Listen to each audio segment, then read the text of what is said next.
있습니다. 윤석열 대통령을 지지하는 청년과 대학생들이 헌법재판소 앞에서 탄핵 심판 선고일까지 릴레이 기자회견을 하기로 했습니다. 국무위원 전원이 마은영 헌법재판관 후보자 임명에 시간을 두고 숙고해야 한다는 의견을 낸 것으로 전해졌습니다.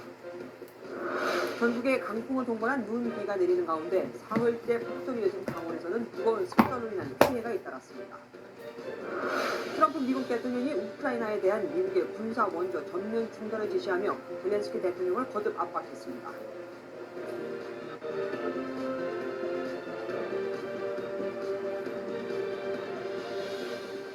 윤석열 대통령의 탄핵 심판 선고를 앞두고 심판정 밖에선 연일 여론전이 거세지고 있습니다. 궂은 날씨에도 불구하고 오늘 헌법재판소 앞에선 불과 100여 미터를 사이에 두고 탄핵을 반대하는 목소리와 탄핵을 촉구하는 목소리가 동시에 터져나왔죠. 탄핵 반대 측은 선고가 나오는 날까지 필리버스터 형태의 릴레이 기자회견을 무제한으로 이어갈 계획입니다. 그 소식 박혜빈 기자가 합니다. 20대, 30대 청년들이 눈발을 맞으며 헌법재판소 앞에 모여 자리를 잡습니다. 손팻말에는 청년들이 일어섰다, 이념재판 중단하라는 문구가 적혀 있습니다. 영장 쇼핑! 사기 탄핵! 불법 재판! 헌재는 각성하라! 윤석열 대통령 지지 모임인 국민변호인단이 탄핵 반대를 주장하며 오늘 헌법재판소 앞에서 필리버스터 형식의 기자회견을 열었습니다. 이들은 탄핵 심판 선고가 나는 날까지 매일 헌법재판소 앞에 모여 릴레이 기자회견을 무제한으로 이어갈 계획입니다. 첫날인 오늘은 탄핵에 반대하는 대학생들이 연단에 서서 탄핵의 부당성을 알렸습니다. 대한민국의 헌법과 법치주의를 지키기 위해서 헌재는 즉각적으로 자신들의 정치적인 편협성을 인정하고 바로잡아야 합니다.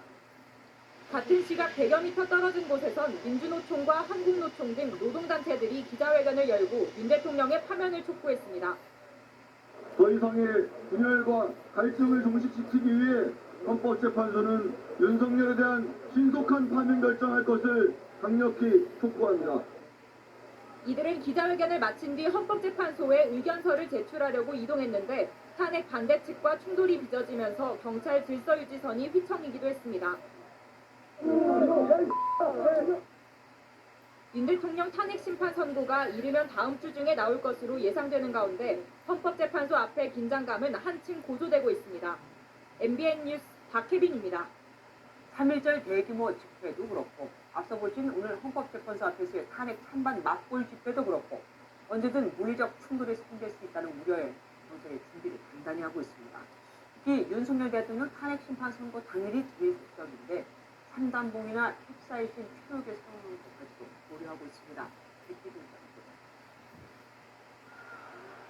윤석열 대통령 탄핵 심판 선고일이 가까워지면서 탄핵 반대 목소리는 더욱 격렬해지고 있습니다.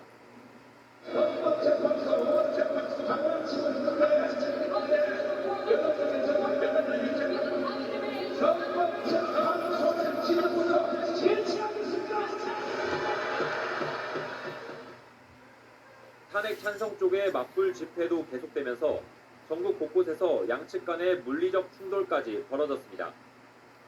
선고 당일 제2의 서울 서부지방법원 난동 사태가 벌어질 수 있다는 우려의 목소리도 커집니다. 탄핵 찬반 세력 간 충돌 우려가 커지자 경찰이 폭력 사태를 통제하기 위한 카드로 3단봉과 캡사이신을 꺼내들었습니다. 이호영 경찰청장 직무대리는 탄핵 선고 당일 3단봉이나 캡사이신 사용을 허용할 계획인지 묻는 질문에 필요하다면 현장 지휘관 판단 하에 사용할 수 있다고 생각한다고 밝혔습니다. 후추와 고춧가루에서 추출한 식물성 물질인 캡사이신은 물에 희석해 분사하는 방식으로 쓰입니다. 세월호 일주기 등 2010년대 중반까지 집회 시위 진압에 종종 사용됐지만 지난 2017년 3월 이후 실제 사용된 적은 없습니다. 지난 2023년 경찰이 민주노총 집회 강경 진압을 예고하며 현장에 투입됐지만 사용되진 않았습니다. 그만큼 탄핵 선고 당일 상황을 심각하게 본다는 건데 경찰은 분신 자살이나 헌법재판소 침입 등에 대비해 형사 10명에서 20명 단위의 대기조도 만들겠다는 방침입니다. 경찰은 인력 동원에 한계가 있으면 가용 경력을 100%까지 동원할 수 있는 가포 비상 발령도 적극 검토하겠다고 밝혔습니다. MBN 뉴스 백길종입니다. 윤석열 대통령의 탄핵 심판 마지막 변론이 종결된 지 어느덧 일주일이 지났죠. 현재는 매일 재판관 평일을 열고 있는데 이면 이번 주에 선거 날짜를 공지할 가능성도 있습니다. 앞서 현직 대통령 탄핵 심판이 모두 금요일에 선고됐던 만큼 그대로 따른다면 선거 날짜는 이르면 10일날 14일로 인정합니다. 박기영입니다. 지난달 25일 윤석열 대통령의 탄핵 심판 최종 변론 이후 헌법재판소 재판관들은 수시로 평일을 열고 핵심 쟁점에 대한 논의를 이어가고 있습니다. 선고기일은 재판부 평일을 거쳐 추후 고지해 드리겠습니다. 사흘간의 3.1절 연휴에 각자 기록을 검토한 재판관들은 다시 본격적인 평의에 들어갔습니다. 선고기일은 이르면 이번 주 안에 지정될 것이란 관측이 나오고 있습니다.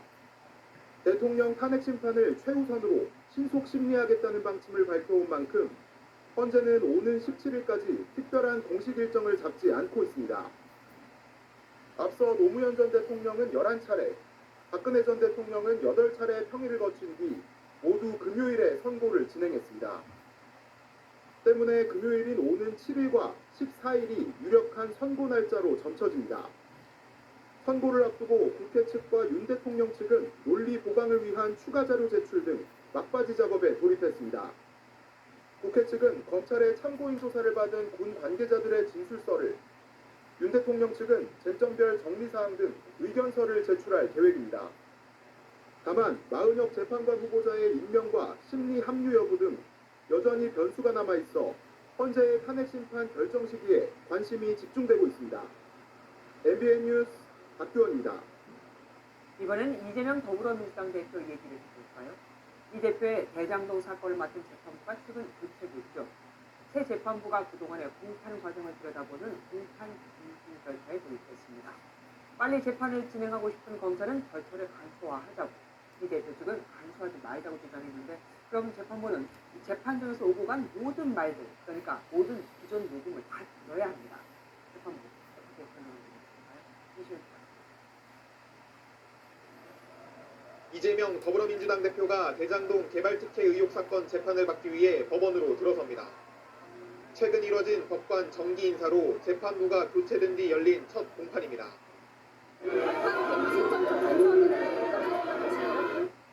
담당 법관이 바뀐 만큼 공판 갱신 절차가 진행됐는데 양측은 절차 간소화를 두고 입장차를 보였습니다.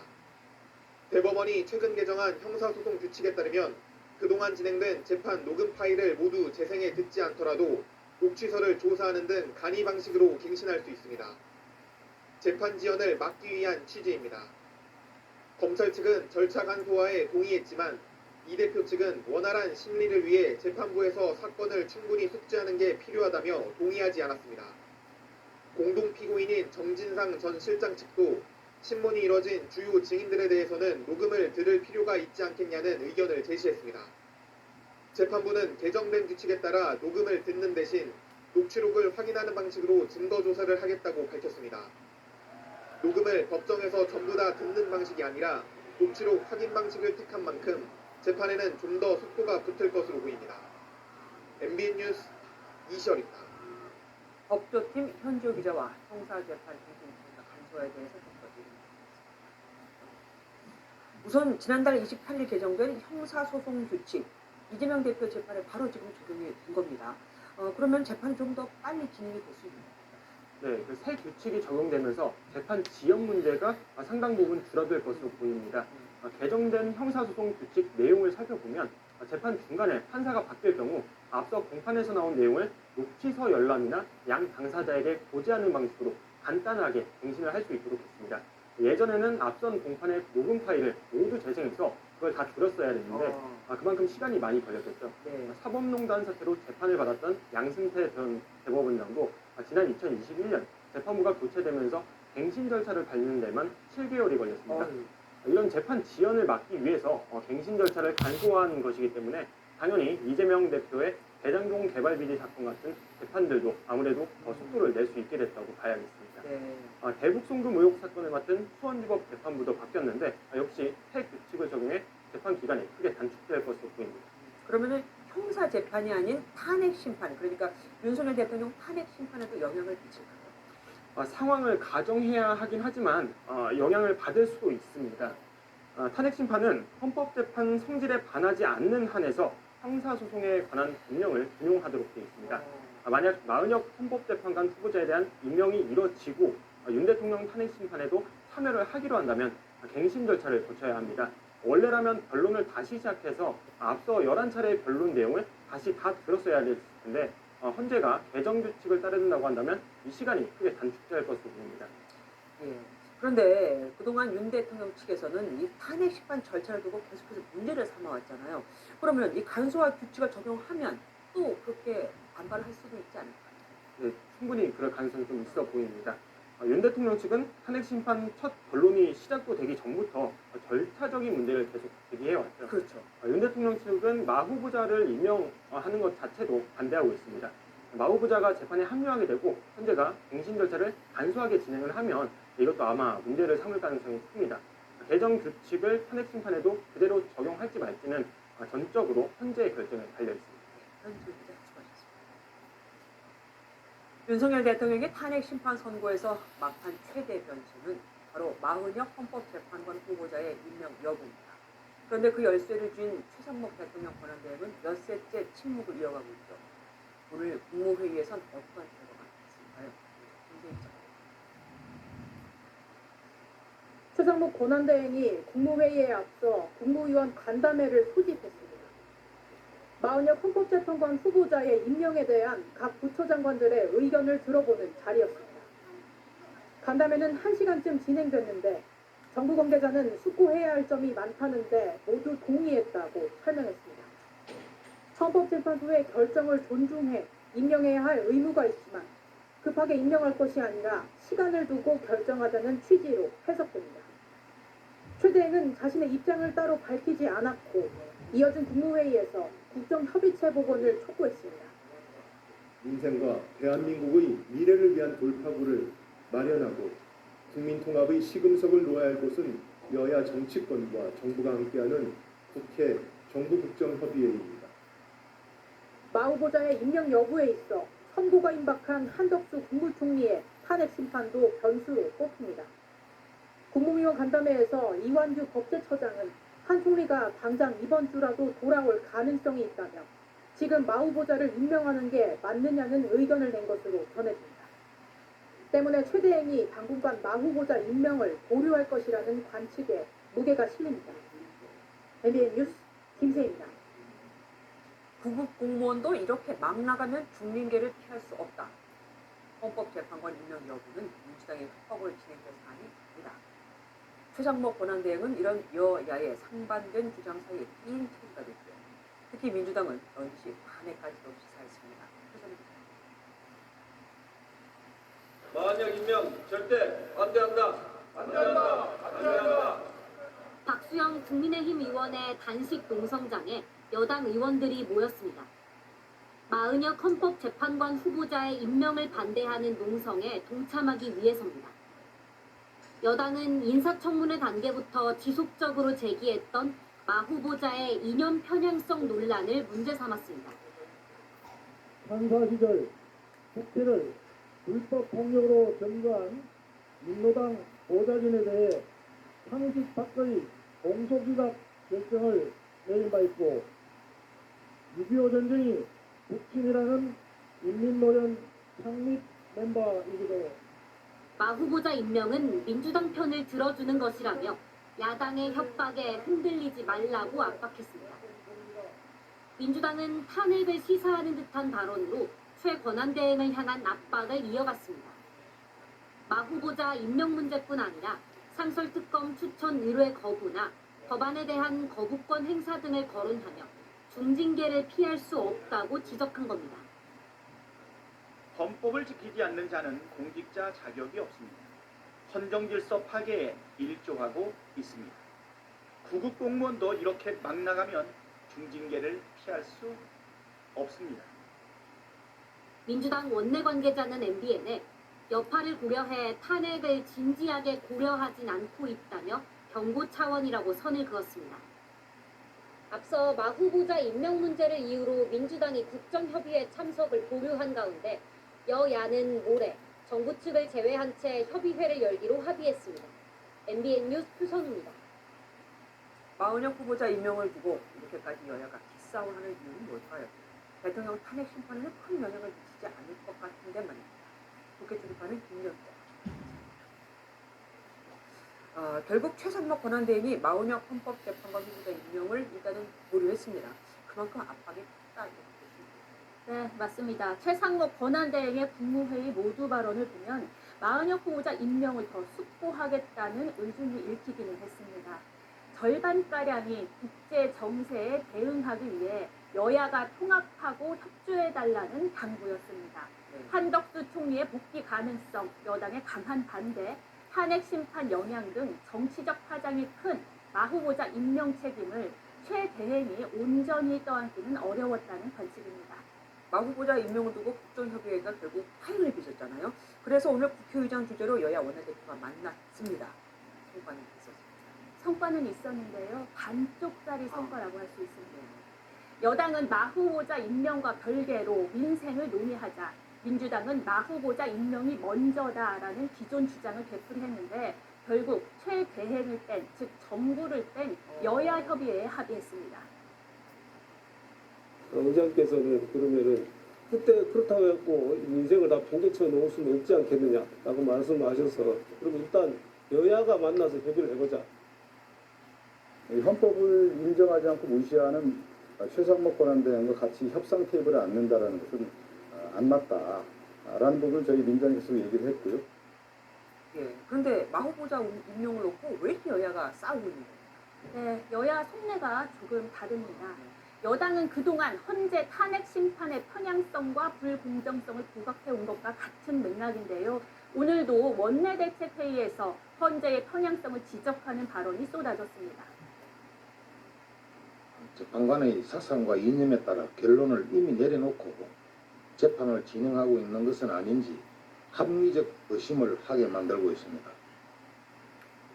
당내 의원들을 취재해보니 민주당이 탄핵 기각을 막기 위해 확실한 우군인 마 후보자 임명을 압박하고 있다는 의견이 많았습니다. 또 국민의힘은 탄핵 인용이든 기각이든 헌재 결정에 따르겠다고 이미 밝혔죠. 하지만 이와 별개로 지지층을 결집해 선고 후에도 전국 주도권을 확보하려 한다는 분석입니다. 그러면은 민주당은 탄핵이 인용되게 하기 위해서 이렇게 지금 주장하고 있는 거예요? 네, 민주당은 또 이 국민의힘과는 반대로요.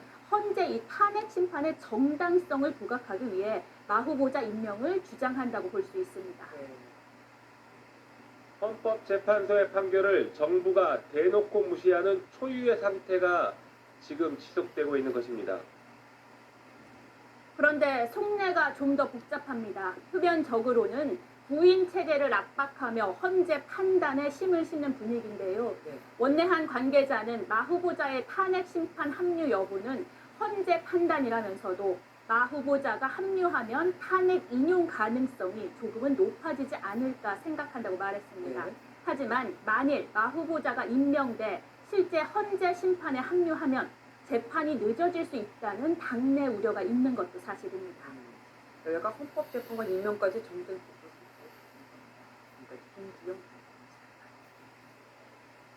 그런데 연일 우클릭 행보로 주목을 받는 이재명 더불어민주당 대표가 이제 이재용 삼성전자 회장을 만납니다. 시기적으로 윤 대통령 탄핵 심판 직후가 될 수 있는 만큼 사실상 대선 행보라는 해석이 나오는데 이번 만남을 통해 반도체 특별법의 주 52시간 예외 조항에 대해서 이 대표가 전향적인 입장을 내놓을지도 관심입니다. 장가입니다. 이재명 민주당 대표가 오늘 20일 이재용 삼성전자 회장과 만납니다. 소프트웨어 인재 육성을 위한 삼성의 대표 사회 공헌 프로그램을 둘러보고 청년들의 사회 진출 방안을 논의하기 위해서입니다. 앞서 실용주의를 내세우며 성장에 방점을 찍어온 이 대표가 신기업은 물론 청년층을 겨냥한 행보에 나섰다는 분석입니다.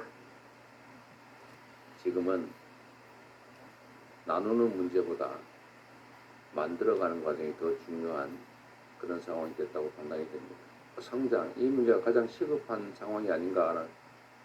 이르면 다음 주 헌법재판소에 윤석열 대통령 탄핵 심판 선고가 나올 수 있는 상황에서 이 대표의 대선 행보가 본격화했다는 해석도 나옵니다. 이번 회동에서는 반도체 특별법도 논의될 전망입니다. 이 대표는 최근 반도체 분야의 주 52시간 근무제 예외 적용과 관련해 전향적인 태도를 보이다 노동계는 물론 당내 반발에 부딪힌 바 있습니다. 민주당 관계자는 반도체 수출에 중추적인 역할을 하는 삼성전자와 반도체 특별법 관련 논의 가능성이 열려 있다고 설명했습니다. 이 대표 측은 이 회장뿐 아니라 다른 재계 관계자들과의 회동도 이어간다는 계획입니다. MBN 뉴스 장가입니다. 국민의힘 내에선 조기 대선 언급을 금기시하고 있지만 이재명 대표는 저렇게 활발히 대선 행보를 보이고 있는데 가만히 있을 수만은 없죠. 여권 잠룡들의 움직임도 분주해지고 있습니다. 오세훈 서울시장은 이명박 전 대통령을 만났고 안철수 의원은 박형준 부산시장을 만났고 있습니다. 여권 잠룡들의 소식은 추가됩니다. 트럼프 미 대통령의 이른바 마가를 연상케 하는 호가를 슬로건으로 내놓은 오세훈 서울시장. 세제개혁과 규제 완화를 국가발전 전략으로 하는 경제구상을 발표했습니다.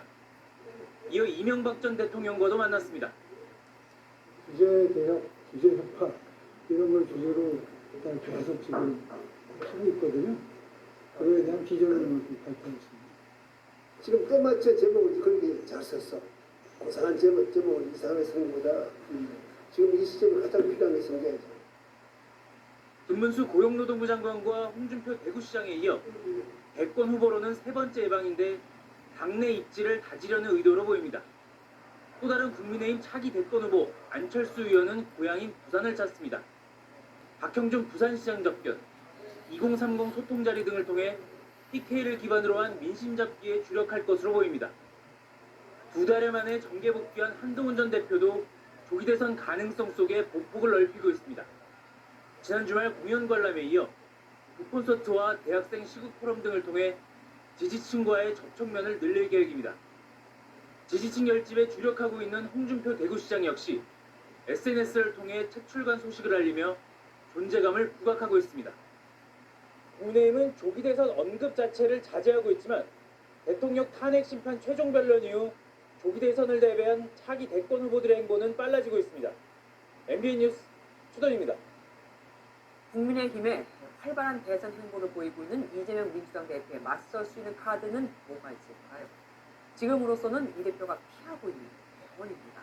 그래서인지 윤석열 대통령이 개헌을 언급한 이후 국민의힘이 개헌 특위를 구성하며 본격적인 논의에 들어갔습니다. 구체적으로는 대통령의 권력을 분산시키는 건 물론 국회에 과도한 특위를 견제하는 방안도 논의되었습니다. 김도영.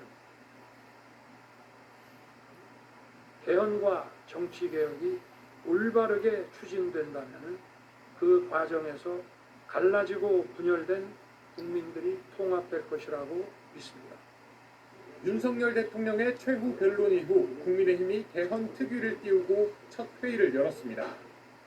특위는 가장 먼저 권력 구조부터 손봐야 한다는 점에 의견을 모았습니다. 과도한 대통령의 권력을 분산하는 방안과 함께 반대급부로 국회의 폭주 역시 막을 방법도 논의 대상에 올랐습니다. 이번처럼 탄핵을 남발하고 그 다음에 입법 폭주할 경우에 대한 견제 장치를 뭐를 둘 것이냐. 예컨대 그것이 대통령에게 국회 해상금을 줄 것이냐. 뭐 이런 문제까지. 이재명 더불어민주당 대표가 개헌에 미온적인 태도를 보이는 점도 강하게 비판했습니다. 개헌 특위는 이 대표가 개인적인 이익 때문에 개헌에 응하지 않는다고 주장하며 논의에 동참하라고 촉구했습니다. 여권 잠룡들도 개헌의 필요성에 공감한 바 있습니다. 오세훈 서울시장과 한동훈 전 대표, 유승민 전 의원은 임기 단축 개헌이 필요하다는 의견을 내놓았습니다. 국민의힘은 개헌안이 마련되면 야당 설득과 함께 국회에 개헌 청원을 제출하는 방안도 검토할 계획입니다. MBN 뉴스 김도형입니다. 야당 정치 원로들도 이구동성으로 개헌 필요성을 강조했습니다. 야권 잠룡으로 꼽히는 김부겸, 이낙연 두 전 대통령을 포함한 두 국회의장들과 총리들이 한자리에 모여서 하지만 개헌 논의의 키를 쥔 이재명 대표는 내란 수습이 우선이라는 기존 입장을 고수하고 있습니다. 전직 국무총리와 국회의장 등 정치 원로들이 한자리에 모였습니다. 개헌 필요성을 논의하기 위해서인데 김부겸, 이낙연 전 국무총리 등 야권 잠룡들도 함께했습니다. 김 전 총리는 정치 권력이 막상 대통령에 취임만 하면 개헌을 미뤘다고 비판하며 개헌은 물론 선거제 개편 필요성까지 제시했습니다. 국권인 대통령제냐 혹은 내각 책임제냐 하는 것은 뭐 토론을 해볼 수 되겠지만 적어도 이 공동체가 여기에서 더 앞으로 나가려면 개헌을 할 수밖에 없다. 이낙연 전 총리는 개헌 논의에 거리를 두는 이재명 민주당 대표를 향해 사회적 분열 상황에서 제왕적 권력을 갖는 게 행복한 결말을 가져다 주겠느냐고 물었습니다. 민주당의 어떤 분만 개헌에 소극적이고 나머지는 전부 개헌하자고 하는데 그 어떤 분이 N분의 1이 아니잖아요. 이와 관련해 이재명 대표 측은 MBN에 지금은 내란 수습에 집중하고 개헌 논의는 별도의 시간이 있다는 기존 입장을 전했습니다. 다른 비명계 지사들 역시 개헌 논의 필요성을 꾸준히 제기하고 있지만 이 대표가 사실상 거부하고 있는 상황이어서 당장 논의에 탄력이 붙긴 어려울 거란 관측이 나옵니다. MBN 뉴스 이교우입니다. 간부의 자녀를 뽑으려고 없는 자리를 만들고 전 선관위 사무총장의 아들은 선관위에서 세자라고 불립니다. 선거관리위원회의 특혜 채용이 말 그대로 고구마 중처럼 줄줄이 드러나고 있습니다. 어떻게 지난 10년간이나 이런 조직적인 비리가 이어져 올 수 있었을까요? 선관위는 아예 세습 채용 매뉴얼을 만들어 놓고 있는데 감사가 시작되자 조직적인 은폐도 시도했습니다. 이렇게 다 지적받고 또 들켰음에도 비리로 채용된 인물들은 또 다 그대로 근무하고 있습니다. 먼저 이승민 기자입니다. 박찬진 전 중앙선관위 사무총장의 딸이 전남 선관위 경력직 채용에 지원한 건 지난 2022년입니다. 전남 선관위는 면접위원들에게 점수란을 비워둔 평가표를 내게 한 뒤 박 전 총장의 딸을 포함한 내정자가 합격하도록 나중에 점수를 써 넣었습니다. 고향이 광주인 박 전 총장은 광주 선관위 관리과장을 지냈습니다. 전남 선관위 직원들은 이런 수법을 서류 전형과 면접 팁이라는 파일로 만들어 공유했습니다. 인사 담당자들은 다양한 위법 편법적인 방법으로 합격시키거나 특정인을 배제하는 등 공직 채용의 공정성이 심각하게 훼손됩니다. 감사원 감사가 시작되자 파일에 문제가 될 부분을 다른 내용으로 바꿨는데 직원끼리 너도 수정했으니 공범이라고 말하기도 했습니다. 인천 선관위 관리과장을 지낸 김세환 전 사무총장의 아들은 강화군 선관위에 특혜 채용됐고 충청이 연고지인 송봉섭 전 사무차장은 충북 선관위에 전화해 자신의 딸을 추천하기도 했습니다. 이렇게 부정한 방법으로 채용된 10명은 징계 조치 없이 정상 근무 중입니다. 월급은 또 월급대로 나가는 그런 문제가 있어서 또 그때 당시 또 국회의원 선거가 있어서 이분들 원 소속으로 바뀌게 시켜서 선관위는 지방직 경력 채용을 중단하고 면접위원을 모두 외부에서 위촉하는 등 쇄신 방안을 운영 중이라고 밝혔지만 비난 여론은 거세지고 있습니다. MBN 뉴스 이승민입니다. 국민의힘이 중앙선거관리위원회를 대개혁하겠다며 칼을 빼들었습니다. 특별감사관법 수정 등 부패한 선관위를 대수술하겠다고 당내에선 선관위를 믿을 수 없다며 사전투표 폐기법까지 발의했는데 여권 잠룡들도 가세했습니다. 이에 선관위가 오후 늦게 대국민 사과를 했습니다.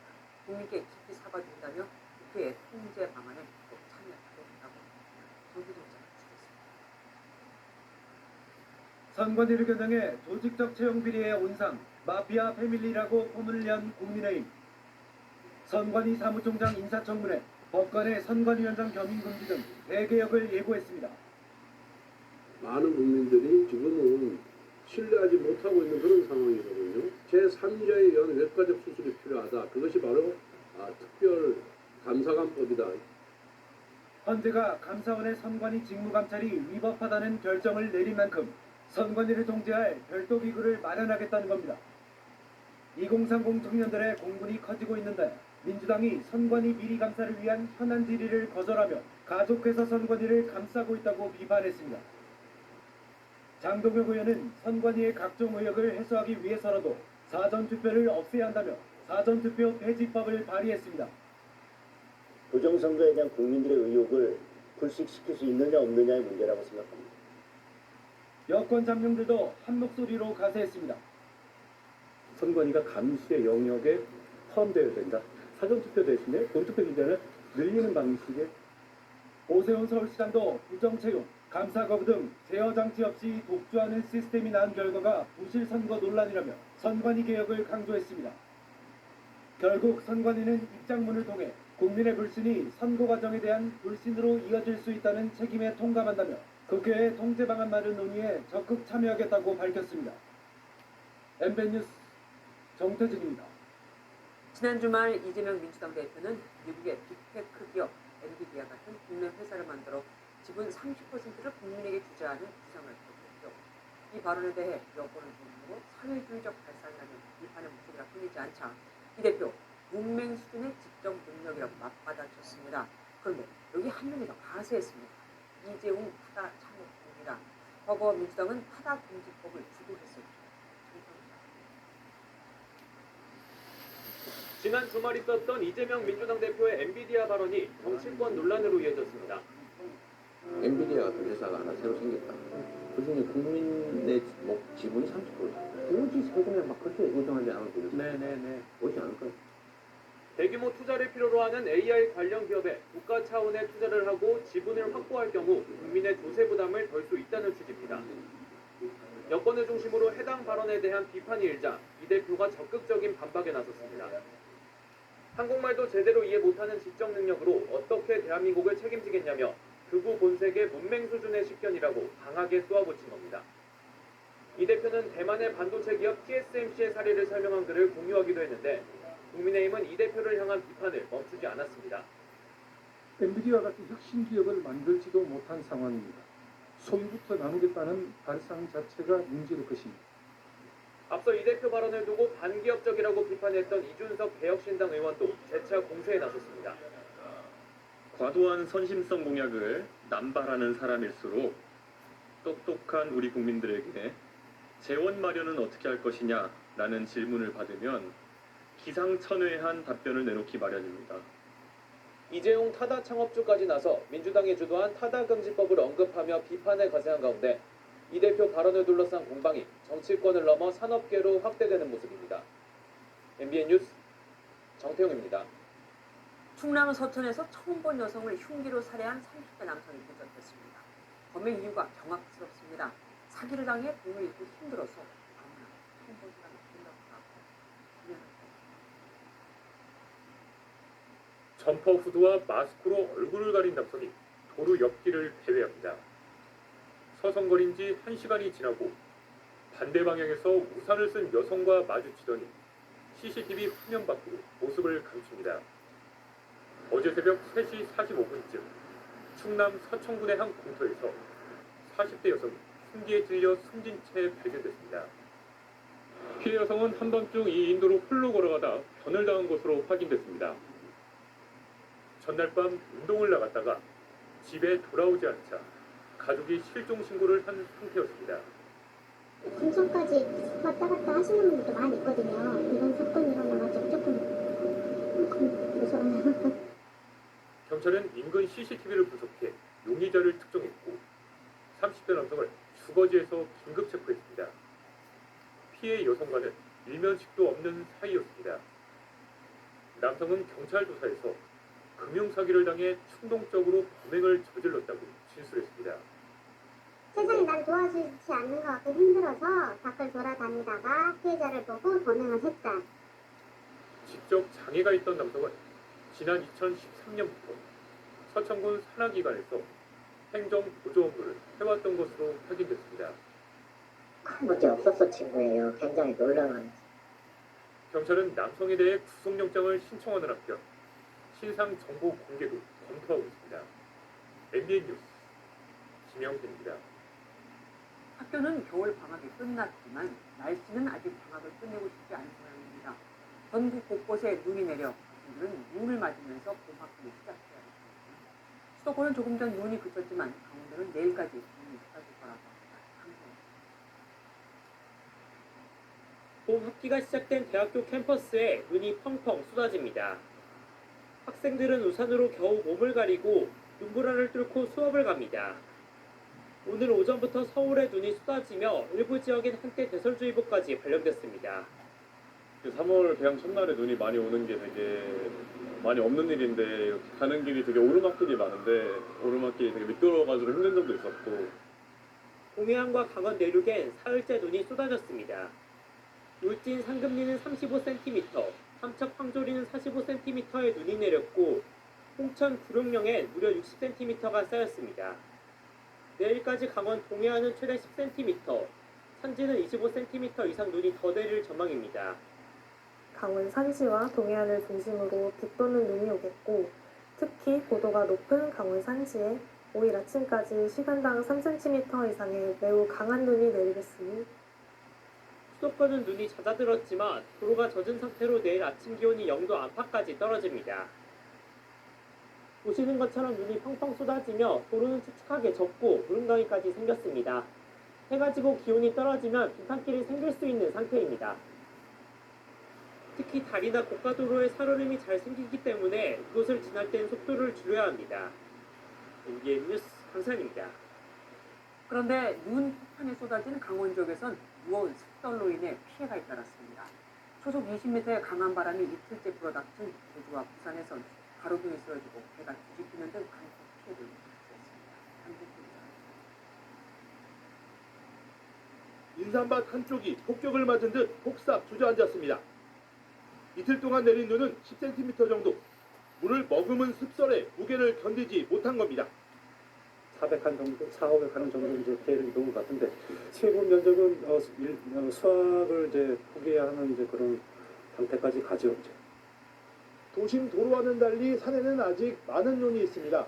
나무는 눈 무게를 이기지 못하고 이처럼 휘어져 있습니다.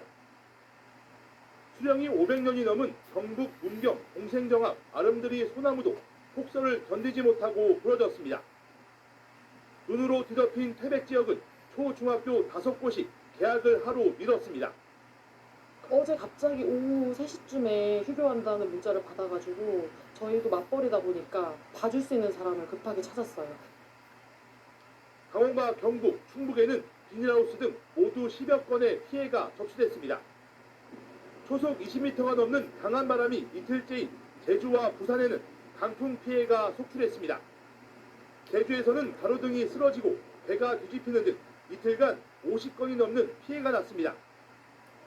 부산에서도 오피스텔 외벽이 뜯겨나가고 간판이 떨어지고 가로수와 심지어 전신주까지 넘어졌습니다. MBN 뉴스 장진철입니다. 대부분의 의대가 오늘 개강했지만 학생들 돌아올 결심을 하는 건 쉽지 않습니다. 특히 신입생들은 의대 증원을 알고 입학을 했고 의대 증원의 혜택도 어느 정도 본 만큼 수강을 할 정신은 없지만 복학생을 마치 죄인 취급하며 수업 거부를 강요하는 모습이 있습니다. 어렵사리 돌아온 학생들의 속마음은 어땠을까요? 안동수 서울의 한 의과대학 2교시 개강 수업이 끝났는데 강의실을 나서는 학생은 한 손에 꼽습니다. 의대 증원 항의 표시로 휴학을 강제하는 분위기가 이어져 수강생이 거의 없기 때문입니다. 어렵게 돌아온 복학생도 목소리를 내기 조심스럽습니다. 이 복학한 심정에 대해서 짧게만 한번 여쭤보고 싶어서. 우리가 언론에 개인적으로 그거 하는 게 하지만 학교 밖에서 더 이상 때를 써선 안 된다는 게 실제 속마음이었습니다. 저는 당연히 올해는 돌아야 된다고 생각을 했고 아니 복학해야 되는데 했으면 좋겠다. 초유의 수업 거부로 1학년만 7,500명이 누적돼 학사 일정을 더 미뤄선 안 된다는 겁니다.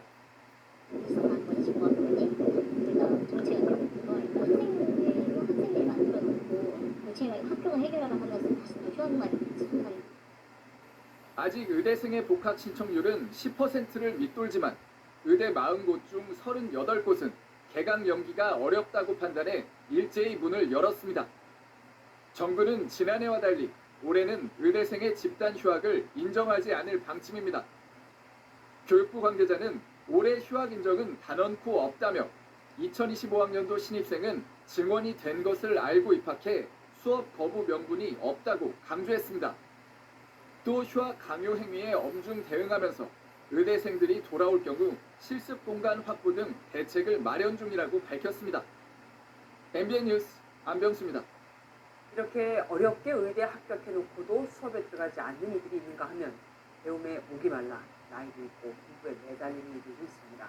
수업을 듣기 위해서 강원도 춘천에서 서울 마포까지 매일 오가는 분들입니다. 제때 학업을 마치지 못한 여성 만학도들 얘기인데 오늘 500명이 입학식이 열렸고 여기엔 70여 년 만에 중학생들 여성들이 입학되고 있습니다. 참 지난해 졸업생 240명은 전원 대학에 합격했다고 합니다. 소송이 되었습니다. 흩날리는 눈 속에서 고운 한복을 입은 선배들이 신입생을 맞이합니다. 긴장이 되는지 두 손을 꼭 모으기도 하지만 가족들의 응원을 받으니 얼굴엔 웃음꽃이 가득합니다. 오늘 오전 서울 마포구에서 여성 만학도들을 위한 평생학교의 입학식이 열렸습니다. 중학교에 입학한 82살 정숙자 할머니는 가정 형편이 어려워 7남매가 모두 공부할 수 없었다고 말했습니다. 오빠와 남동생에게 진학을 양보한 지 70여 년 만에 배우지 못한 한을 풀었습니다. 이렇게 좋은 기회에 이 학교에 오게 돼서 너무 기쁘고 정말 좋아요. 열심히 공부하겠습니다. 71살 장주선 할머니는 젊은 시절 남편의 사업 실패로 생계 유지를 위해 카드 회사에 취업했습니다. 대학을 나온 동료에게 번번이 승진이 밀리면서 배우지 못한 것에 한이 맺혔는데 강원도 춘천에서의 통학길도 마다하지 않았습니다. 첫 차 타야 될 것 같아요. 춘천 그 불공산 거기서 타면은 전철로만 2시간. 고등학교 들어왔으니까 대학교 좀 가야 되겠다. 이게 마음을 먹고 있는데 올해 중학교에 266명, 고등학교엔 244명, 저마다 사연을 가진 510명의 만학도가 설레는 마음으로 입학했습니다. 배움의 시기를 잠시 놓쳤던 만학도 어르신들은 꿈을 향해 한 걸음씩 나아가고 있습니다. MBN 뉴스 손성민입니다. 지난 2014년 인천에서 아시안게임이 치러진 지 벌써 10년이 훌쩍 넘었습니다. 그런데 당시 경기장을 짓겠다고 샀다가 경기장을 짓지도 못하고 지금은 버려진 땅이 꽤 있다는 걸 아십니까? 그 당시 피 같은 세금 1,000억 원을 넘게 들여 산 땅이 왜 지금까지 보이지 못할까요? 노승환 곳곳에 쓰레기와 잡동사니 더미가 쌓여 있습니다. 얼마 전까지 농사를 지은 것 같은 농장은 철문이 잠겨 있습니다. 비닐하우스도 찢어진 채 방치되어 있습니다. 자기는 다음까지 저기 농사들 했어요. 정말 농사를 지은 거. 또 다른 곳도 상황이 비슷합니다. 인천 아시안게임 럭비 경기가 열렸던 경기장 북쪽으로 넓은 공터가 나타납니다. 이 땅들은 인천시가 2014 인천 아시안게임을 준비하면서 경기장을 짓겠다며 1,000억 원 넘는 돈을 주고 산 땅들입니다. 10년도 더 지났는데 경기장은 못 지었고 여전히 땅은 텅 비어 있습니다. 당시 경기장이 얼마나 필요한지 예측을 잘못해 일어난 일입니다. 이런 땅이 모두 3곳, 면적이 축구장 27개와 맞먹습니다. 인천시는 임대아파트라도 지어보려 했지만 주민 반발로 포기했고 결국 3개 구청에다 땅을 떠넘기다시피 하고 땅값만 겨우 건졌습니다. 울며 겨자 먹기로 땅을 사들인 구청들도 돈이 없기는 매한가지. 체육시설 등을 만들겠다고 했지만 공사는 사실상 시작도 못하고 있습니다. 땅이 놀고 있으니 주민들이 임시로 농사를 짓거나 산책로로 일부 쓰일 뿐입니다. 준비적인 플랜을 갖고 움직이는 거고 이제 이거에 대한 어떤 종이라든지 지원이라든지 이런 거는 좀 더 이제 많은 고민이 필요한. 한 번의 잘못된 판단 때문에 1,000억 원이 넘는 혈세가 10년 넘게 빛을 못 보고 있습니다. MBN 뉴스 노승환입니다. 트럼프 미국 대통령이 우크라이나에 대한 모든 군사 지원을 전면 중단하라고 명령했습니다. 항공기와 선박을 통해 운송 중인 무기와 폴란드 환승 구역에서 대기 중인 장치 다 포함해서 정상회담이 파국으로 끝난 데 대한 보복 조치이자 협정을 체결하라는 압박을 했는데 안 그래도 어려운 전황 속에서 이렇게 무기마저 끊긴다면 우크라이나는 얼마 버티지 못할 겁니다. 김기자. 트럼프 대통령이 우크라이나가 평화를 위한 성실한 약속을 할 때까지 군사 원조를 멈추겠다고 밝혔습니다. 외신은 항공기와 선박으로 우크라이나에 운송 중인 10억 달러, 1조 4천억 원 이상의 무기와 탄약 등 모든 무기 공급이 즉시 중단된다고 전했습니다. Well, I just think he should be more appreciative because this country has stuck with them through thick and thin. We've given them much more than Europe. 전쟁이 끝나려면 멀었다는 젤렌스키 우크라이나 대통령의 발언 후 트럼프 대통령은 더 이상 참지 않을 것이라며 지원 중지 명령을 내린 것으로 보입니다. 안전보장 없는 종전안을 받아들일 수 없다고 버티는 젤렌스키 대통령에게 사실상 제재를 가하며 미국의 종전안을 받아들이라는 압박으로 해석됩니다. 전문가들은 우크라이나가 무기의 20%를 미국에 의존하고 있는 만큼 오래 버티긴 쉽지 않을 거라고 분석합니다. 최소 3개월 그리고 6개월 이후에는 또 군사력 발휘가 되지 않기 때문에 젤렌스키 대통령은 아주 가까운 시일 내에 전향적으로 태도 변화가 있을 거고요. 트럼프 대통령은 현지 시각 4일 밤 광물협정과 관련한 새로운 소식을 가져오겠다고 밝혔는데 벼랑 끝에 몰린 젤렌스키 대통령이 광물협정에 서명할 거란 관측도 나옵니다. MBN 뉴스 김태희입니다. 21세기판 아프간 전쟁이라고 불리는 미국의 펜타닐 마약 문제도 트럼프 대통령이 관세 전쟁으로 비화시킬 만큼 심각한 상황인데 트럼프 대통령이 펜타닐의 고리를 끊겠다는 오늘부터 중국은 물론 유통 종료를 주목한 멕시코와 캐나다의 관세 폭탄을 시행했습니다. 대체 펜타닐 문제가 얼마나 심각하게 그런 건지 강연부터 더우니 마약거리로 불리는 필라델피아에 가봤습니다. 이른바 펜타닐 마약거리로 불리는 필라델피아 켄싱턴 거리입니다. 대낮에도 버젓이 두 백인 남성이 공원에서 마약을 주입하고 20초쯤 지나자 왼쪽 남성부터 좀비처럼 몸이 서서히 굳어지더니 그대로 바닥에 고꾸라집니다. 이미 좀비로 변해 있는 마약 중독자도 거리 곳곳에서 볼 수 있습니다. 지난 2023년 말 촬영한 영상과 비교해도 상황이 극적으로 나아졌다고 느끼기 어려울 정도로 여전히 심각합니다. 미국에서 펜타닐로 인한 사망자는 한 해 7만 명이 넘고 젊은 층 사망 원인 1위일 만큼 걷잡을 수 없는 수준입니다. 그나마 지역교회에서 마약 중독자들에게 마실 물을 제공하고 자원봉사자들이 개별적으로 재활 상담을 진행하는 등 안간힘을 쓰고 있습니다. People are getting more involved, and with Donald Trump, you know, a lot of people say a lot of things, but we're doing it here. This isn't a bad neighborhood. I live here. I grew up here my whole life. 이처럼 펜타닐 마약 문제가 쉽게 해결될 기미가 보이지 않자 급기야 트럼프 대통령은 중국을 향한 추가 관세 10%를 포함해 인접국에 대한 25% 관세 폭탄을 시행했습니다. We're thinking about that too. We're talking about a tariff of 10% on China based on the fact that they're sending fentanyl to Mexico and Canada. 모르핀의 100배로 알려진 펜타닐 중독의 고리를 과연 트럼프 대통령이 끊어낼 수 있을지 관심이 쏠리고 있습니다. 필라델피아에서 MBN 뉴스 강영구입니다. 마침 오늘 중국은 최대 정치 행사인 양회가 시작되는 날이었습니다. 1년 중 가장 중요한 행사를 시작하는 날 추가 관세라는 기분 나쁜 선물을 받습니다. 중국도 바로 보복 조치를 발표했는데 트럼프 미국 대통령의 핵심 지지층인 농민을 겨냥했습니다. 베이징에서 김학입니다. 중국의 올해 경제성장 목표와 정책 방향 등을 발표하는 최대 정치 행사인 양회가 시작됐습니다. 1년 중 가장 중요한 행사를 치르는 첫날, 중국이 미국으로부터 받은 선물은 축하 메시지가 아닌 관세 폭탄이었습니다. 중국의 대미 수출품에 오늘부터 10% 관세를 추가한 건데 이로써 도널드 트럼프 행정부 출범 이후 중국에 부과된 관세는 총 20%로 늘어났습니다. 중국은 즉각 반격에 나섰습니다. 미국산 닭고기와 밀, 옥수수 등에 최대 15%, 수수와 돼지고기, 과일, 채소 등에 10% 관세를 각각 추가하고 미국 기술기업 등 15곳에 대한 통제에도 들어갔습니다. 중국이 미국산 농산물의 최대 수입국인 걸 감안하면 이번 조치는 트럼프의 핵심 지지층인 농민들을 의도적으로 정밀 타격한 것으로 풀이됩니다.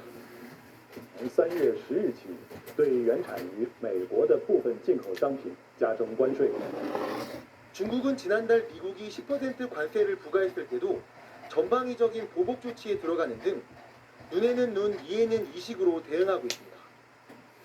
중국은 이번 양회에서 미국의 압박 속에서도 5% 성장 목표를 고수할 것으로 보이는데 이를 위해 빅테크 기업들에 대한 지원책과 파격적인 경기 부양책을 함께 내놓을 가능성이 큽니다. 트럼프 당선 이후 다양한 시나리오를 가정하고 준비해온 중국은 그간 마련한 대응책을 이번 양회에서 공개할 것으로 보입니다. 베이징에서 MBN 뉴스 김한준입니다. 지난달엔 버스 사고로 30여 명이 숨지고 사흘 전엔 47명이 버스 사고로 숨진 볼리비아에서 또 버스 사고가 발생해 최소 25명이 숨졌습니다. 세계적인 관광지 우리 소사막과 멀지 않은 곳인데 좁고 구불구불한 지형과 위험 운전, 긴장적으로 사고가 발생됩니다. 주 볼리비아 한국 대사관은 버스 이용을 자제해달라고 당부했습니다. 김수영. 버스가 협곡 아래로 추락했습니다. 추락한 버스는 형체를 알아볼 수 없을 정도로 부서졌고 구조대가 밧줄을 당기며 인명구조에 한창입니다. 볼리비아 산악도로를 달리던 버스가 SUV 차량과 정면으로 충돌한 뒤 800m 협곡 아래로 추락해 최소 25명이 숨졌습니다. Tercer nivel se está haciendo el rescate de las personas que lastimosamente han perdido la vida. El lugar es de difícil acceso. 지난달 요칼라 마을에서 여객버스가 800m 협곡 아래로 추락하며 30명 넘게 숨졌고 지난 1일엔 우유니 사막 인근 도로를 달리던 버스 2대가 부딪혀 최소 37명의 사망자가 발생했는데 경찰은 운전자의 음주운전으로 추정하고 있습니다. 이번 사고를 포함해 이 지역에서 불과 한 달도 안 돼 버스 사고로 80명 넘게 숨졌습니다. 볼리비아는 남미의 티베트라고 불릴 정도로 평균 해발 고도가 3,650m로 고산지대에 있는데 매년 평균 1,400명 정도 교통사고로 사망할 정도로 악명이 높습니다. 세계적인 관광지인 우유니 사막이 있지만 최악의 도로 여건과 정비 불량, 운전 성향 등이 원인으로 꼽힙니다. 운전기사들이 교통법규를 안 지켜요. 도로가 구불구불하고 고산지형인데 대개는 좁아요. 우리처럼 4차선 이렇게 하지 않고 거의 다리 차선이 많이 있거든요. 주 볼리비아 한국대사관은 여행객들에게 가급적 버스 이용을 자제해달라고 당부했습니다. MBN 뉴스 김수영입니다. 오늘부터 대체 거래소 넥스트레이드가 출범하면서 60여 년 만에 주식 거래 플랫폼이 2개로 늘어납니다. 오픈 시간은 오전 8시부터 저녁 8시까지 12시간입니다. 기존의 거래소 주식 거래와 또 어떤 점이 다르고 투자자는 무엇을 봐야 되는지 강세영 기자가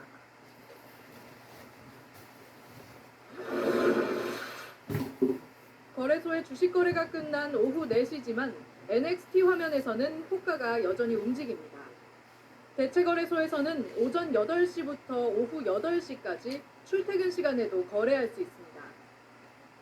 한 개에서 두 개는 단순한 양적 확대가 아니었습니다. 질적인 변화를 수반하는 어려운 과정이었습니다. 투자자가 거래소와 대체 거래소 중 하나를 직접 선택할 수 있고 선택을 하지 않으면 증권사가 알아서 물량을 확인해 유리한 조건의 거래소로 자동 주문을 하게 됩니다. 오전 9시 전이나 오후 3시 30분 이후 거래는 최우선 매수매도 호가의 중간가로 주문할 수 있고 특정 가격에 도달하면 지정가로 주문을 내는 스톱 지정가를 선택할 수도 있습니다. 두 거래소에 함께 상장된 한 주식입니다. KRX에서는 55,700원에 마감된 주식인데 아직 거래 중인 NXT에서는 300원이 더 비쌉니다. 이를 이용해 초단타 매매를 할 수도 있지만 현실적으로는 손해입니다. 0.15%의 증권거래세가 부과되고 있기 때문에 고빈도가 활성화되기에는 상당히 큰 제약 요소가 거래 수수료는 NXT가 거래소 대비 20에서 40%가량 더 낮지만 증권사마다 달라 실제 차이는 크지 않습니다. 첫 2주 동안은 10개 종목만 거래되지만 안전성 검토를 거쳐 주마다 110개, 350개, 800개로 종목은 점차 확대될 예정입니다. MBN 뉴스 강서영입니다. 스페인 바르셀로나에서 열리고 있는 세계 최대 모바일 전시회에서도 역시나 AI 각국전이 치열합니다. 사람같이 생긴 휴머노이드, 퀴즈를 내는 로봇, 사람이 쓰다듬으면 진짜 강아지처럼 애교를 부리는 AI 로봇의 등등 관람객의 눈길을 끄는 제품이 한둘이 아닙니다. 현재에서 정해집니다. 한 남성이 얼굴을 비추자 이를 인식한 카메라가 남성을 갑옷 입은 장군으로 변신시킵니다. 얼굴 표정과 음성까지 모두 게임 속 캐릭터로 바꿨는데 인공지능 AI의 작품입니다. 퀴즈를 내는 로봇도 등장해 눈길을 끌었습니다. I have a short quiz for you. Do you know the name of the llama? AI를 탑재한 이 로봇은 정답을 맞히면 섬세한 손길로 선물을 건넵니다.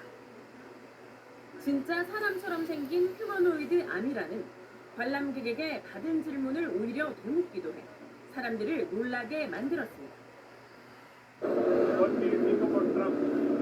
I don't have any political opinions. What did you think about Trump? 특히 이번 MWC에서는 최근 딥시크 등으로 AI 기술 강국으로 떠오른 중국 기업들이 공격적인 행보를 이어갔습니다. 사람이 만지면 진짜 강아지처럼 애교를 부리고 앞발도 흔드는 AI 로봇개가 관람객들을 맞이했습니다. 한 중국 스마트폰 업체는 고성능 카메라가 장착된 프리미엄 스마트폰을 내놓고 삼성과 애플보다 더 비싼 가격을 책정했고 또 다른 기업은 2번 접는 폴더블 폰을 내놨습니다. So in the smartphone space, there's as much competition as we've ever had, really intensive at the high end. 전 세계 기업들이 저마다 혁신을 화두로 내세우면서 향후 시장 선점을 위한 치열한 각축전이 펼쳐지고 있습니다. MBN 뉴스 정예린입니다. 스포츠 뉴스입니다. 이번 시즌을 끝으로 은퇴하는 김연경이 구름관중 앞에서 마지막 추억을 쌓고 있습니다. 대구 여제의 홈경기는 물론이고 원정 구별전 은퇴 투어에 수많은 팬이 몰리고 있는데요. 이규현 기자가 현장 취재했습니다. 올해를 마지막으로 은퇴를 합니다. 이번 시즌을 끝으로 코트를 떠나는 대구 여제 김연경을 보기 위해 흥국생명 홈구장에 구름관중이 몰려듭니다. 은퇴 소식을 접해서 좀 많이 아쉽고 그래서 오늘 평일이긴 한데 일부러 이렇게 연차를 내고 경기를 보러 왔거든요. 김연경의 은퇴 선언 이후 열린 첫 홈경기에서는 6,000명이 넘는 팬들이 경기장을 가득 채우며 대구 여제의 현역 마지막 모습을 눈에 담았습니다. 각 구단 홈구장을 도는 은퇴 투어 역시 연일 매진 행렬을 이어가며 이른바 김연경 휴가를 실감하게 합니다. 여전히 절정의 기량을 뽐내는 김연경이기에 상대팀을 응원하는 팬들조차 그의 은퇴가 아쉽기만 합니다. 김연경 선수를 이 배구장에서 볼 수 있는 게 마지막이니까 대한민국의 대표 선수시니까 꼭 보고 싶다는 생각으로 김연경은 사인 공을 선물하고 커피차를 준비하는 특급 팬 서비스로 경기마다 만원 관중을 이루는 팬들의 사랑에 보답합니다. 가득 찬 경기장 안에서 경기를 할 수 있다는 것 자체도 너무 선수로서 너무 좋은 것 같고 앞으로도 많은 경기 남아있기 때문에 많은 분들 와서 응원 많이 해주셨으면 좋겠습니다. 팀의 정규리그 우승을 이끈 김연경은 이제 통합 우승으로 자신의 배구 인생 마지막을 화려하게 장식하기를 꿈꿉니다. 챔프전 잘 준비해서 챔프전에 꼭 승리를 해서 통합 우승까지 마무리할 수 있도록 열심히 해보겠습니다. 많이 응원 부탁드리겠습니다. MBN 뉴스 이규현입니다. 논배구름이 동쪽으로 빠져나가고 있습니다. 이 강수는 오늘 밤이면 대부분 그치겠지만 이미 장시간 폭설이 이어진 강원 산지와 동해안으로는 내일 밤까지 눈이 이어지겠고요. 최고 25cm 이상이 되겠습니다. 전국적으로 바람도 강하게 불고 있습니다. 소속 15에서 20m 안팎의 순간 돌풍이 불어들겠고요. 동해안과 남해안으로는 너울성 파도가 높게 밀려들겠습니다. 요 근래 영하권 추위가 이어지면서 날이 추웠는데요. 내일부터는 낮 기온이 평년 기온을 회복하겠습니다. 서울의 한낮 기온이 영상 9도까지 올라서 비교적 포근하겠습니다. 내일도 전국 한해 흐리겠고요. 중부지방은 대체로 0도 안팎으로 출발해서 한낮 기온은 서울이 9도, 대전 10도까지 오르겠습니다. 남부지방 낮 기온도 광주와 대구, 부산이 일제히 10도 안팎까지 올라 오늘보다 4에서 5도가량 더 높겠습니다. 이번 눈비가 그치고 나면 오는 주말까지 대체로 맑은 날이 이어지겠습니다. 날씨였습니다.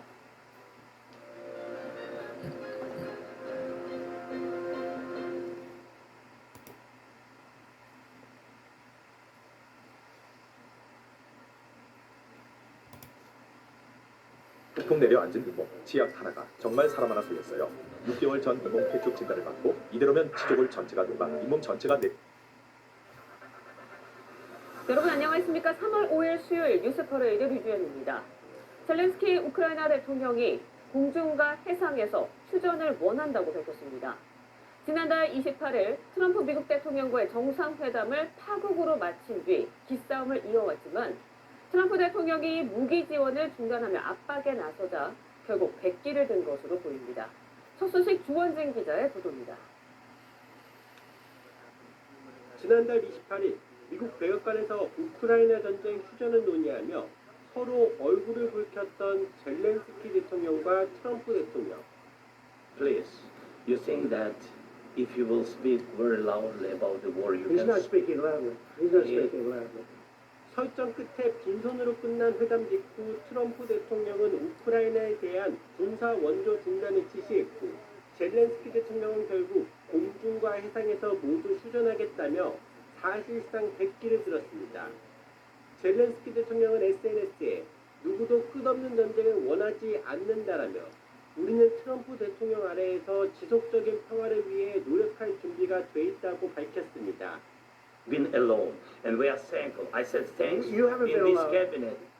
젤렌스키 대통령은 1단계로는 포로 석방과 공중에서의 휴전을 하겠다라며 미사일과 장거리 드론 공격은 즉각 중단할 수 있고 해상에서도 즉각 휴전이 가능하다고 밝혔습니다. 다만 러시아도 이에 대응해야 한다며 단서를 달았습니다. 젤렌스키 대통령은 앞서 백악관 회동이 예상대로 진행되지 않았다며 이제 바로잡을 때라고 강조했습니다. TV조선 주원진입니다. 트럼프 미국 대통령이 쏘아올린 관세 폭탄에 캐나다와 중국 등 상대국이 보복 관세로 맞불을 놓고 있습니다. 캐나다가 당장 미국 상품에 대해 25% 보복 관세를 부과한 데 이어서 추가 관세까지 예고했는데 미국 내 물가가 요동칠 조짐을 보이고 유통업체 주가도 출렁거렸습니다. 장혁수 기자입니다. 트럼프 미국 대통령이 캐나다와 멕시코의 25%, 중국의 총 20% 등 3개국 수입품에 대한 관세 부과를 시행하자 트리도 캐나다 총리가 즉각 보복 관세로 맞불을 놨습니다. Canada will be implementing 25% tariffs against $155 billion worth of American goods. 미국이 관세를 철회하지 않으면 21일 후 125조 원 규모의 추가 관세도 예고했습니다. 트리도 총리는 트럼프가 원하는 건 캐나다 경제를 붕괴해 병합을 쉽게 하는 것이라고 강도 높게 비판했습니다. 그러자 트럼프는 SNS를 통해 미국의 보복 관세를 부과하면 우리 상호 관세는 즉각 같은 수준으로 인상될 것이라고 반응했습니다. 중국은 미국산 쇠고기와 밀, 옥수수 등에 10에서 15%의 관세 인상을 못 박았고 멕시코도 관세는 물론 비관세 조치까지 예고하면서 총력 대응에 나섰습니다. Por ello, hemos decidido responder con medidas arancelarias y no arancelarias que anunciaré en plaza pública el próximo domingo. 관세 전쟁 격화 영향은 미국에도 부메랑이 될 조짐을 보이고 있습니다. 미 유통업계는 관세 전쟁 영향 탓에 농산물 등 가격이 수일 내 인상될 수 있다고 전망했습니다. 타깃과 베스트바이 등 미 대형 유통업체 주가도 관세와 소비 심리 약화로 장중 주가가 각각 6%와 15% 급락했습니다. TV조선 장혁수입니다.